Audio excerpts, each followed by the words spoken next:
Oh, hello, everyone. Welcome to Friendship Examined, where we examine the power and purpose of female friendship. I am here today with my friend and co-founder, Stacy Williams. Stacy is a marriage and family therapist. She works in the maternal health space and is in private practice where she sees individuals and couples. And Tara is a clinical social worker in private practice. Yes, ma'am. Today we are excited to have Miss Renée Burwell here with us. She is going to be talking to us about sex. That's always a topic that's exciting and interesting to hear about. Renee Burwell is a skilled psychotherapist and educator with specializations in sex therapy and trauma. Her practice, Pandora's Awakening, offers services and educational outreach that help destigmatize mental and sexual health services. She is a skilled facilitator offering trainings and workshops to healthcare and social services professionals on mental health, sexual health, and reproductive justice. In addition to her work at Pandora's Awakening, she is also the executive director of the Tennessee Alliance of Sexual Health, AASECT's Mid Continent representative, on the community board for Planned Parenthood of Tennessee and North Mississippi, an active member of the Association of Black Sexologists and Women of Color Sexual Health Network, and is a writer and educator for various mediums, including Pure Romance, Bedroom Candy, and CNN. Welcome, Renee. Thank you for being here with us today. Well, thank you for having me. So, Renee, what we wanted to touch on is the connection between sex and body. Specifically, we talk about the body and the human sex experience. Experience sex if they have a history of sexual trauma. But first, we want to hear about a bit about what brought you into sexual health space, into the sexual health space. It's always a complicated question because if I think about my lifespan, it's always kind of followed in my background. However, I think I tell people as a black woman, sometimes you're kind of raised like if you're in this community and you can get educated, you want to try to make money. So, in the very beginning of my pathway, I was trying to follow the dollar. I started off trying to do math and engineering. Then I figured that really wasn't for me. And even in that space, I was still doing some sexual health work in the background because I had different family members who have passed of HIV/AIDS. So I kind of did some work in Uh-huh. that area.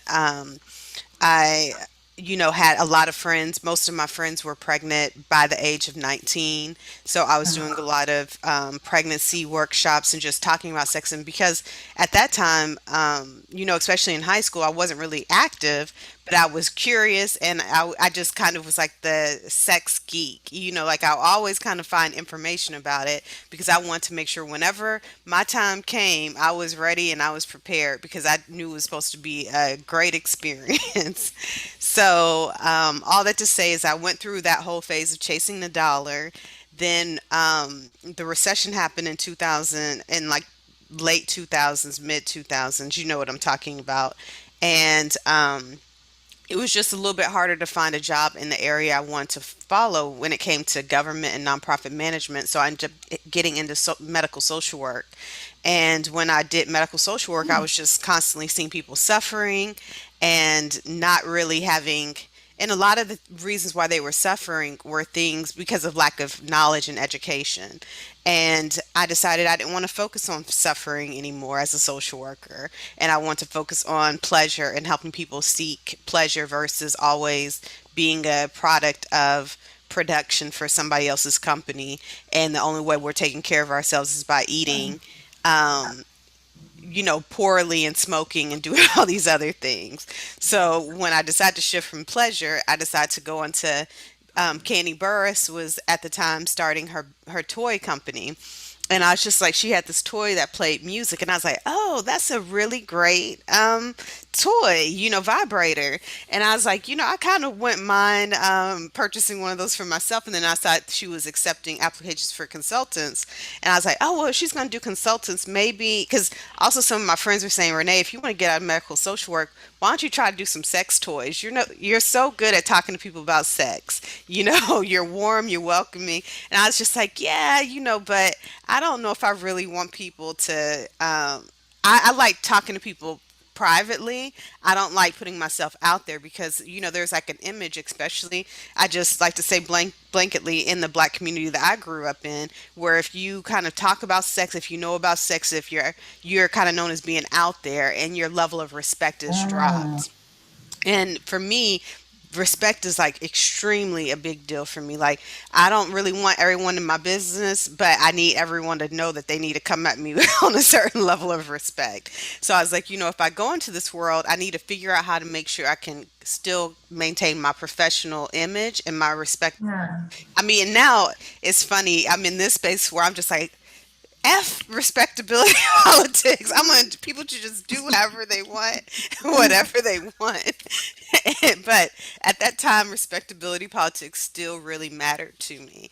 So I decided, if I'm gonna do bedroom candy, I need to go ahead and get educated even further in sexual health. So I looked around to see about being a sex therapist, since I already had my social work degree and everything. I was like, I could possibly do this. And I was just like, I don't know, but I'm going to look. And then I saw the University of Michigan had a program that did both sex therapy and education. So I did that simultaneously as I was active in bedroom candy.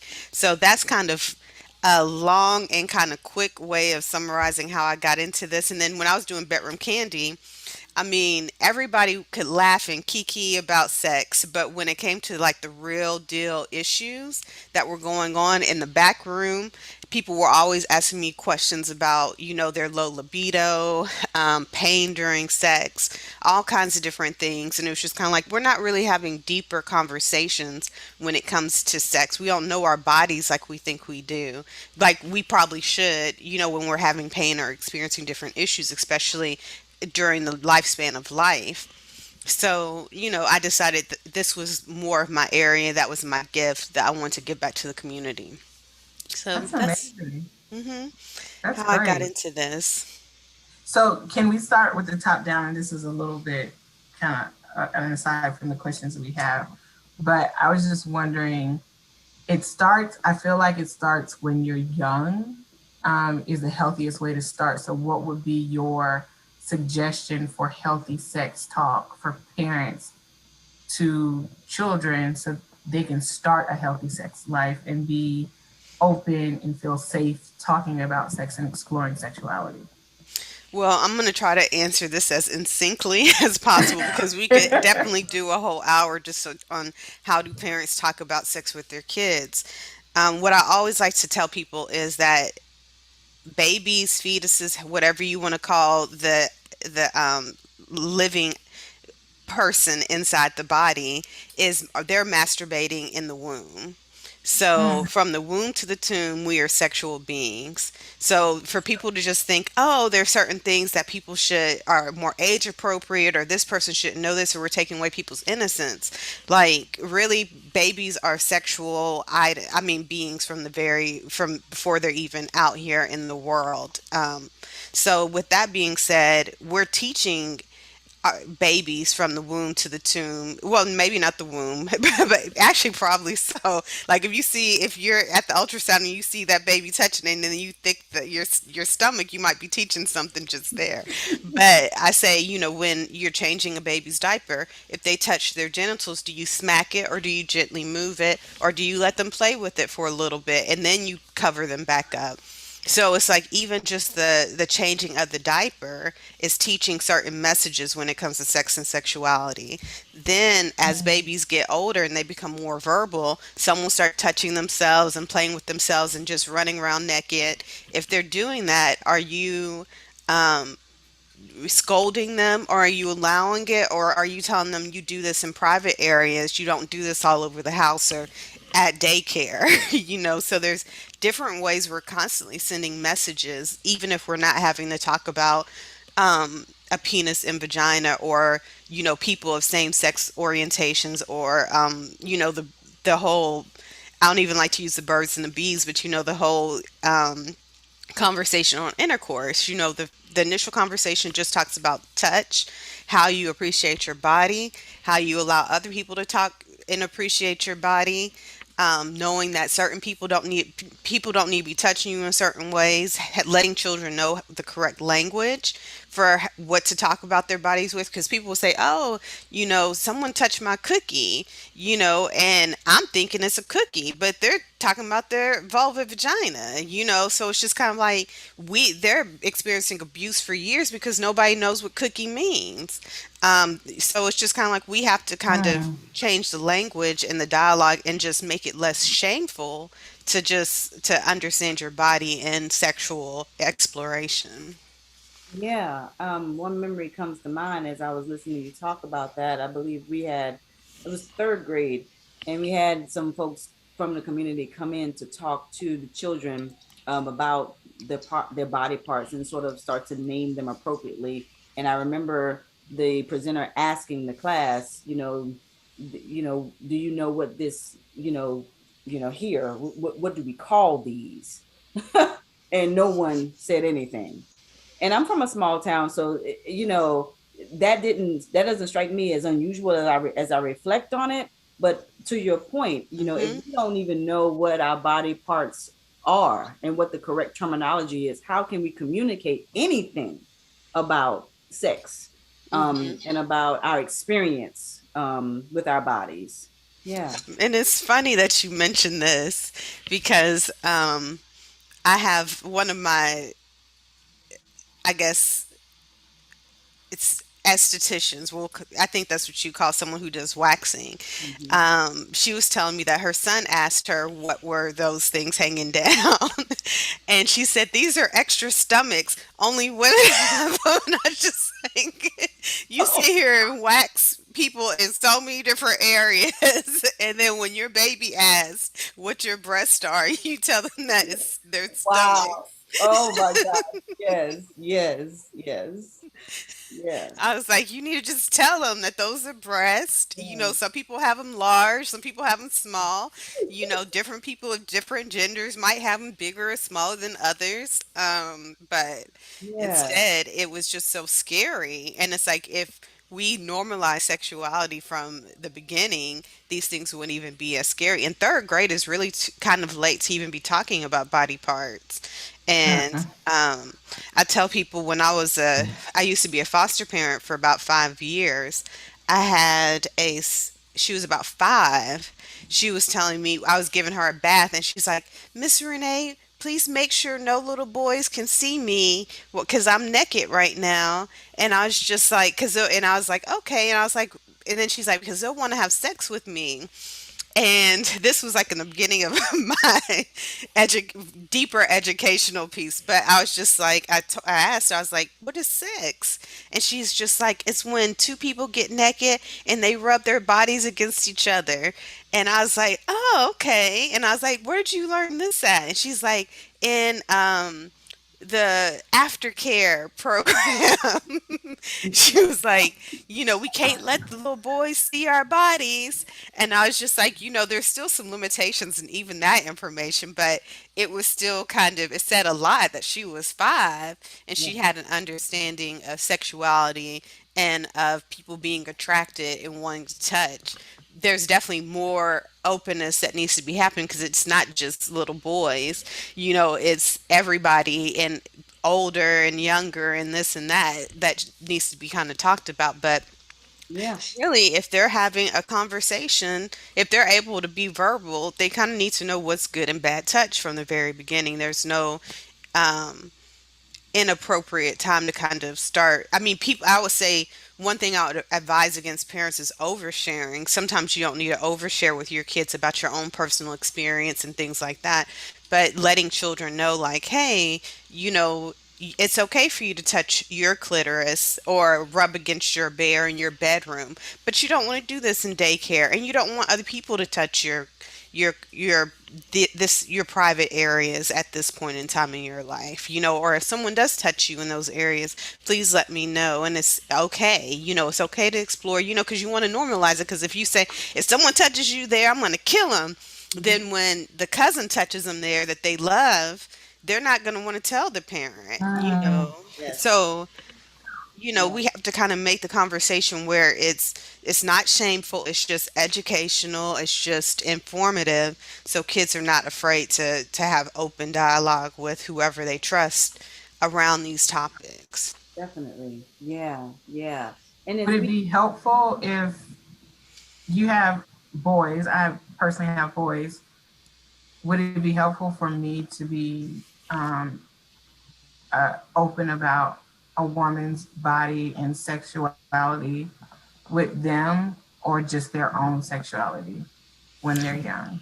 I mean, one, I'm just putting it out there. We don't know their orientation, so I think it's good for them to know about both. Like everyone their own, as well as other people they may be interested in touching.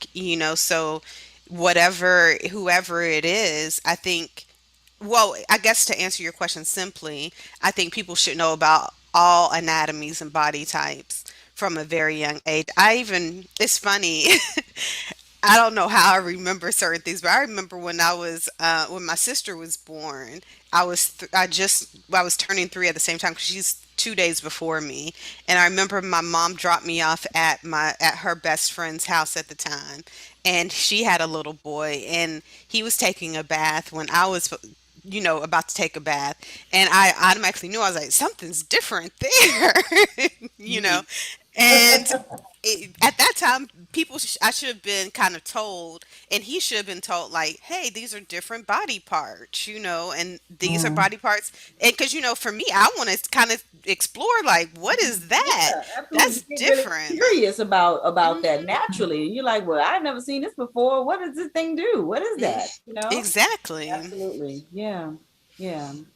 So, we had some ladies, give us some feedback about this topic in our Facebook group. And as we move into adulthood, well, not even necessarily as we move to adulthood, but, just thinking about the messages that we get as Black women, as humans, really. But Black women specifically, when we don't have an open dialogue about sex in the household, but we're just sort of giving this directive of, well, just don't do it. You know, how does that affect Black women? How have you seen that messaging affect Black women in your work?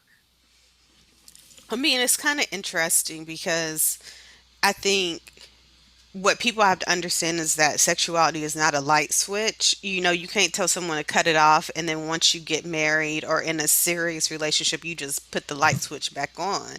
So, a lot of times when we're teaching someone to keep it off, they don't really know how to own their own sexuality in a healthy way. So, then when they're in a healthy, loving relationship, and the excitement's no longer there, the light switch stays off, and that's for a lot of people. So it's almost, to keep someone in a healthier space, it's better to teach people from the beginning, like, that it's okay to explore and it's okay to look at. But what's happening is that a lot of people are being taught to cut it off, and then it stays off, and then they're wondering what's wrong because they're like, I'm in this healthy relationship, and sorry, my cat is, and I'm in this healthy relationship, and now I don't want to have sex. Is it that I'm in the wrong relationship? Are we just incompatible? And it's not necessarily that you're incompatible, it's just now those same scripts just don't disappear. And that's probably like one of the biggest issues that are going on with Black women when it comes to their sexuality. It's very So interesting. does that mean, like, when you do get into a relationship, making talking about your sexual history and how you were taught about sex a priority with your partner? I mean, I think it's always Um, helpful. Sorry, I I think I mean, missed part of. some people talk about like their sexual history with other partners. They don't really talk about how they were taught about sex Hmm. or taught about sex in their household, and maybe it's important to talk about that too. I think it's almost more important to talk about that versus people always go to the trauma message. And really, trauma is not always the most impactful. It's the scripts that Mm. really change and hold on to. And it's not the trauma, but the lack of support around the trauma that also impacts people's sexuality. So a lot of times, people think, I'm going to tell you it's my trauma that's my issue, but it's not the trauma. It's the messaging around sex and purity and how to uphold yourself as a respectable Black woman that really does more harm than good for most of us. Mhm. Yeah, definitely. Yeah. We also had some folks talk about they don't know what their body is supposed to be doing during the sex act. They don't know what their body is supposed to be doing in preparation for intercourse. Um, and there's this mystery around that. If they do have the courage to ask questions, they don't necessarily get all the answers that really help them understand what's going on. What do you say to folks about that? Where do you send them for education and knowledge and resources as to literally what our bodies are supposed to be doing mechanically, during the sex act or as a prelude to sexual intercourse? I mean, that's a good question, and it's interesting because I don't get those questions quite as much on my end about the actual mechanics, unless because usually most people are coming because for me specifically because they have some type of dysfunction at different times, so it could be pain during intercourse, lack of arousal, lack of lubrication, erectile dysfunction, things like that, and just relational mental health issues. But usually, when it comes to just the mechanics, if someone were to ask me those questions, I would kind of talk about the arousal cycle, and different people have different kinds of arousal cycle, but generally speaking, arousal, especially for a person who's more estrogen driven, is going to start way before the act even happens. So it comes with some people are more aroused by high stress because we have to, and I'm getting a little bit because that question kind of has a lot of technicalities Yeah, and science behind it. yeah, So, some of our nervous systems react differently to certain things. So, our nervous system is what kind of drives whether we're going to be high arousal or low arousal. And some people have what we call accelerators and brakes. That's part of Emily Nagoski's work. So, I always recommend it for women who are. I mean, it is focused for women, so I'm going to use women. I try to be as gender neutral as possible or gender inclusive as possible in my conversations. But Emily Nagoski's where she talks about accelerators and brakes, and this is also part of. I'd like to give credit to where it's due. Her work is kind of founded in Rosemary Bassan's work. Um, so with that being said, some people are really excited by a lot of stress, and that's what gets them aroused and excited. And then some people need complete relaxation, and that's what gets them excited and aroused. So you have to kind of figure out what gets you started and what doesn't.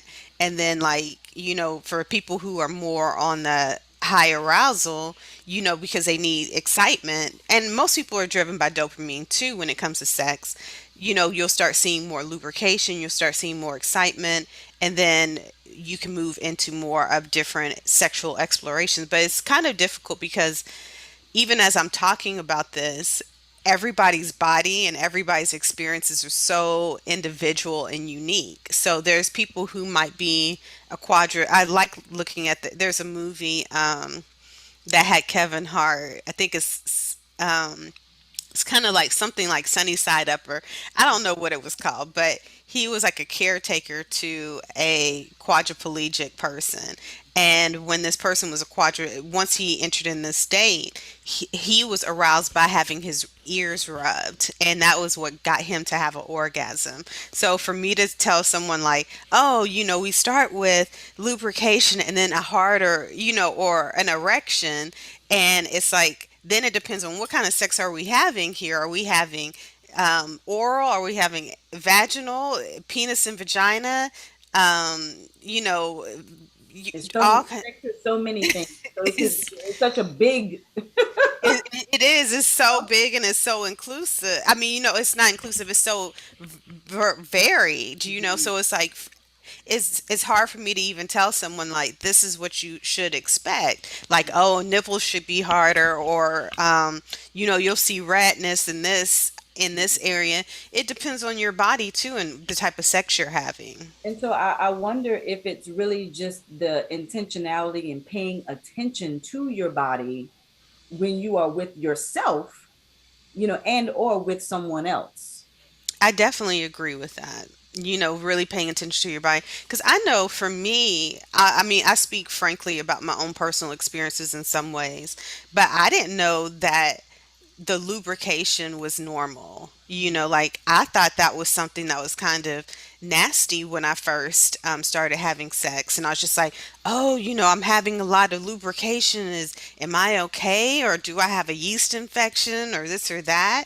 And then my partner, he was more knowledgeable and he's just like, that's you. That's good. We want that. And I was just like, oh, me as a, a teenager in essence. I didn't know what was what, and I knew like, I mean, but that's kind of like all I have to say is like we have these.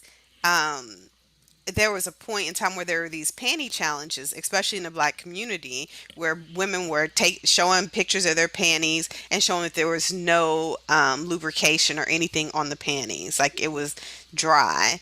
And I'm just like, really, if you don't have like a creamy white spot periodically during your cycle, that is a sign that you're not lubricating properly, so it's like, but those aren't things we have conversations about to let us know like this is a good sign, this lets you know that you're fertile, this lets you know that you're healthy. We just kind of assume like, oh, everything needs to be um dry and kind Or of. closed until it's open for business, if you will. Yes. Mhm. The other thing is that some of those conversations seem to happen around reproduction or the talk of reproduction, but not the talk of the act of sex. Mhm. We talk a lot about well, I don't know how much we talk about it actually, but when we are talking, perhaps that we're talking about, the mechanics of, the sperm meeting the egg and then the pregnancy and all of these things, but we're not talking about the connection between what the body naturally does and sexual pleasure. Mhm. Yeah. I mean, pleasure is a constant space that's been removed from a lot of the conversations we're having. And in my opinion, it should come first in every conversation, whether we're talking about sex ed or sexuality, or whether we're talking about our personal lives. Like, pleasure should be the measure, whether we're talking about our basic day to day life. How much pleasure are we really including in our days? Interesting. Yeah. It Stacey. sounds like we need to normalize exploring our bodies more. I mean, I personally wasn't taught to explore your body. It's okay. You know, it's how can we do that more in our community, that it's okay to explore your body, masturbate, learn your body in that way. You're asking me how? Yeah, like like how do we normalize that? Because it seems like it's not, I mean, I think these type of it's conversations, I mean, taboo. ideally, I think these conversations need to be had in the church more, because the black church has always been a big mover in our community, point blank, period. So we definitely should be having these conversations within the spaces that we praise and the spaces that we cherish. Really, it's the Hmm. church, sports events, teaching coaches and different people how to have these conversations or have people come and talk about this stuff. I think the barber shops, the beauty shops, same places we're going for mental health. These are kind of the conversations that I mean, sexual health should be a healthy sexual health should be talked about in these spaces versus just like, oh, did you get that girl or did you get that, this or that?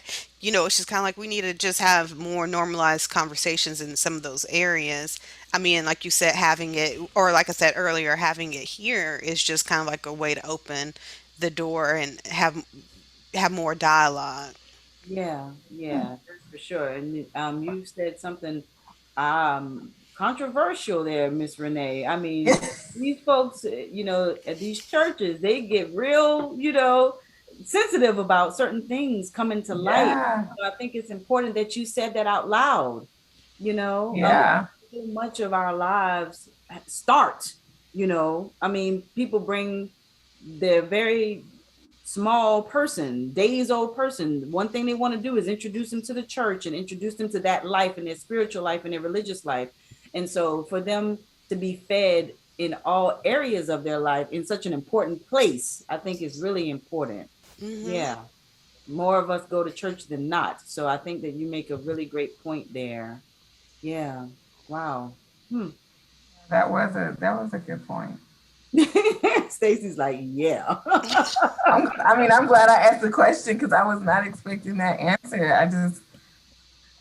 I mean, that is quite a dialogue to explore. Like, what would that look like if we begin to normalize that within those realms?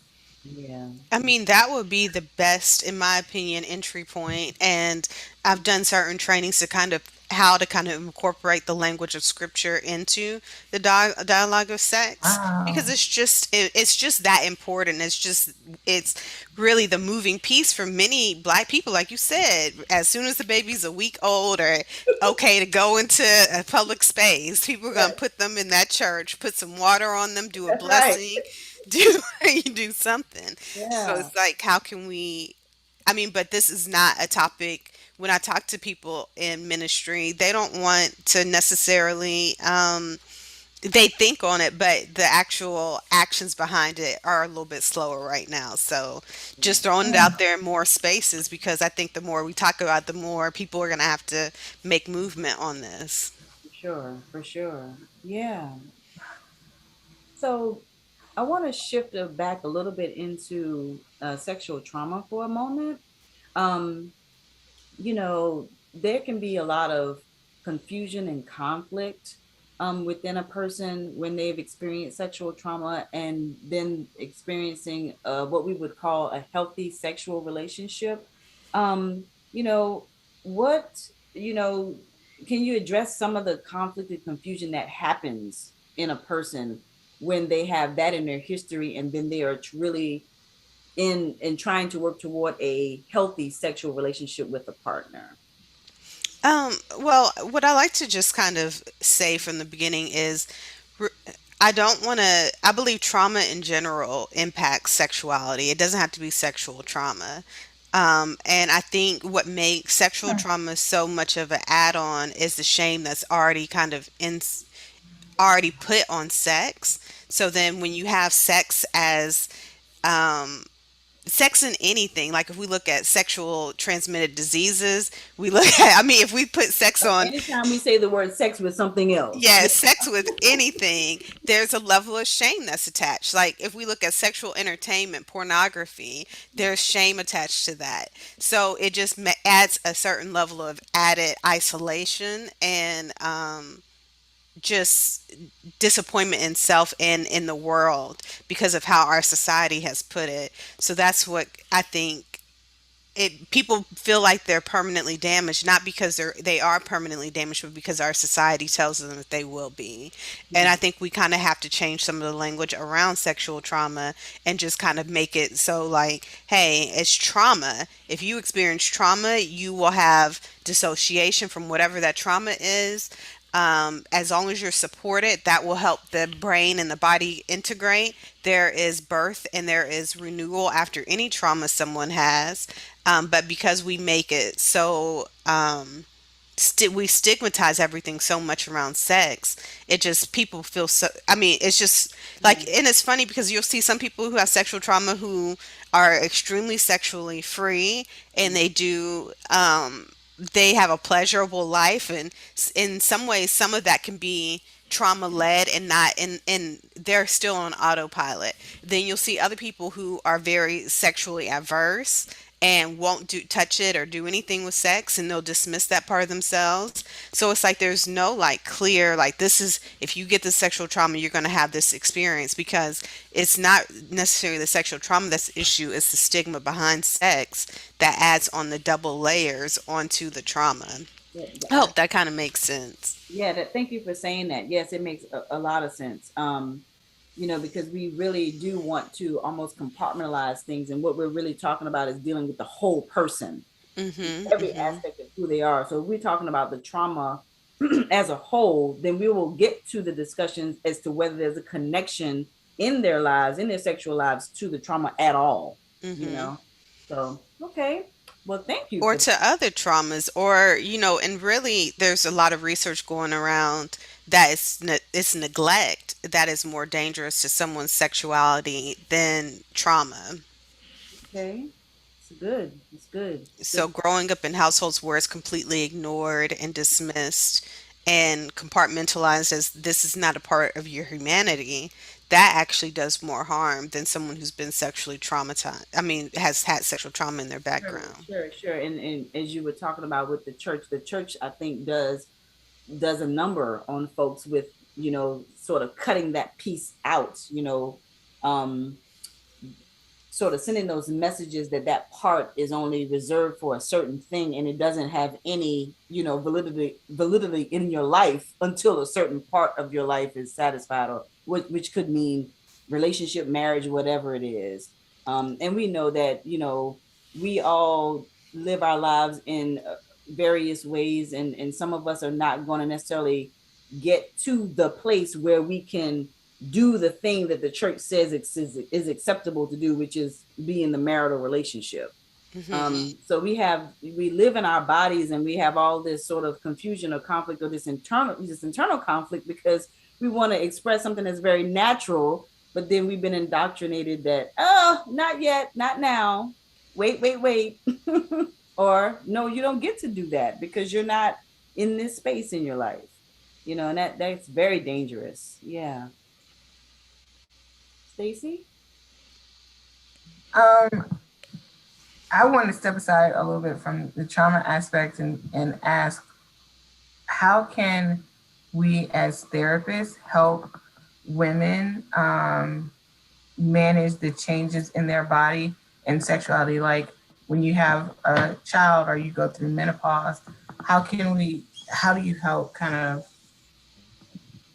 walk them through that journey and staying sexually connected? Because there's so many changes that goes on in a woman's body. Hmm. I mean, Um, it, I think that's a great question. It's funny. My dad, he always says, he's like, I don't know what kind of job you have because don't most people know how to have sex by the age of 25? Like, Wow. my dad cause swears he's a comedian, but so and I was just like, but he's not by himself. Of course that statement is kind of funny, but and it's kind of ignorant. But the reality is people are changing throughout the lifespan, and we don't talk about what happens after a baby's introduced into a relationship or after menopause is introduced or after other forms of health issues, cancer. Many different things can change someone's sexuality and how they are able to become aroused or have desire or lubricate. And when I say aroused, I'm talking about more of the physical pieces with lubrication, things like that. I know I had COVID back in around Thanksgiving last year, and I haven't had my taste and smell really back to normal to date, and it's been 9 months now. So it's like that does impact sexuality, whether we like, because taste and smell is part of kind of what connects you to people and kind of stirs up some of that arousal. But we don't have those conversations. So just again, because that is a long answer in general. I mean, not what I just said, but the answer to that question, because it is individual and person specific. So I'll kind of go with like we all have to be more curious and explorative because everybody's body is different. But after a baby, typically a woman, I mean, not even the mother, but the relationship does not normalize until 2.5 years after each child is born. That is a long time. That's typical. And if you think about it, that probably is accurate. Hmm. Yeah, Stacey said and that's a I long think the medical community, because you have you because when you go for your 6 month checkup, you're thinking, well, I should be ready in 6 months, and if I'm not ready in 6 months, then or 6 weeks, I'm Yeah, sorry, 6 weeks. it's Hmm. something that's wrong with me. And to know that it takes 2 years, we're not. I mean, we're being patient, and that can cause anxiety, depression, and issues with the relationship Hmm. because we have this short expectation on what it looks like to recover. And I we have do. I have never heard a woman say that she's been educated that way after giving birth. This is the first time that I've ever heard this. Me too. So that tells me that perhaps that's not being said. in the offices where they should be said.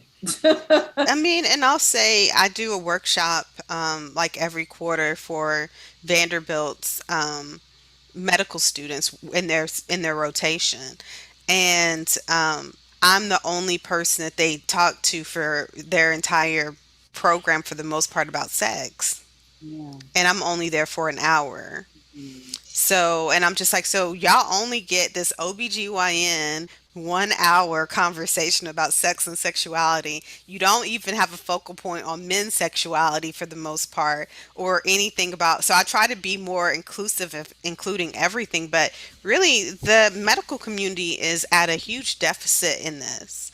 Yeah. And even if I think about my training as a licensed social worker, I didn't get trained in sexuality. It was an elective course. It took me going to University of Michigan, and supervision for an extra almost 2+ years for me to get the knowledge that I have today. But most physicians, they're not having these conversations, and really it should be a conversation when it comes to all aspects of healthcare. Because if we think about heart issues, diabetes, um, all the issues that impact, especially the Black community, cancers, pregnancies, all this stuff impacts sex. Period. There's no way around it. So even when we're talking about the 2.5 years, we can be like, oh, well, yeah, the vagina might be ready to have something inserted at that time.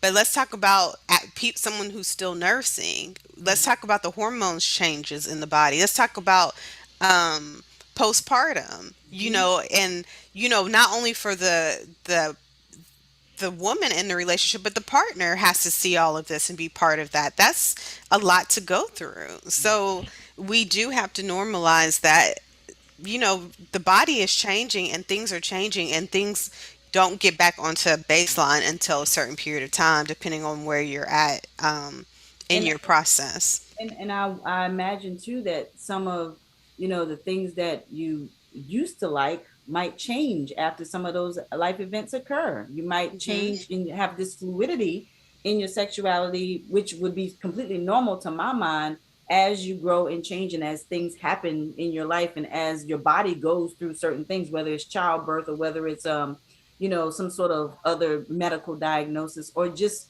even you're 5 pounds heavier than you were, that might change a lot of things about how you feel and what you want to do. Hmm. So yeah, yeah, that's wow, wow, yeah. Well, thank you, Renee, so much for this today. I mean, this was Yeah. really, really informative, very insightful. I surely hope that we have an opportunity to come together again and talk some more about some of these other aspects of sex because it's such a big broad area and we always could use education Hmm. on this topic. um would you please let us know where we can find you, your social media, your website, let people know where you are and how to stay in contact with you. Yeah. Well, my practice is Pandora's Awakening. So that's kind of where I have several clinicians that work with me as well as interns. So anybody who needs services, that's the best way to go is through pandorasawakening.com. We also have social media with I have to think Facebook and Instagram. So that's one aspect. But then I also have my own brand, reneeburwell.com. So if you want to work with me specifically, that would be the way. I'm actually going to be starting some couples retreats and some women empowerment retreats coming in the next year. So probably like May of 2022. So just kind of be on the lookout for that. Also, being another friend of mine, we're going to be starting kind of like a love line podcast called Opening the Box. So that's going to be launching in November. So that will be another thing for people to kind of keep in mind. And that will be all things sex and relationships and mental health. So those are the ways to kind of keep in touch. And then on Instagram, I'm called the holistic sex therapist. So people can follow me on IG if they want additional information and interested in just exploring more about their pleasure and sexuality. Well, thank you so very much. Everybody, please, make sure that you follow Renee on social media and visit her website. We are so glad to have had you here today, and we appreciate it. Thank you so very Yeah, much. thank Thank you. you. You can find Friendship Examined on Instagram, Twitter, and Facebook. Also, don't forget to subscribe to our YouTube channel. We'll see you soon.